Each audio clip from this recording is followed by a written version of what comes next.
காற்று வந்து உன் குழல் கலைத்தார் கைது செய்வதென ஏற்பாடு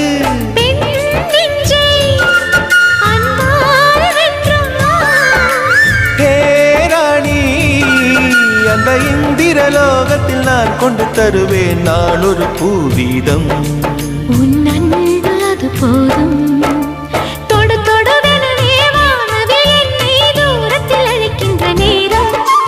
விடு விடுவெனவே வாலிப மனது விண்வெளி விண்வெளி ஏதும்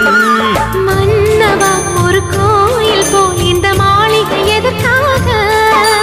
தேவியே என் ஜீவனே இந்த ஆலயம் உனக்காக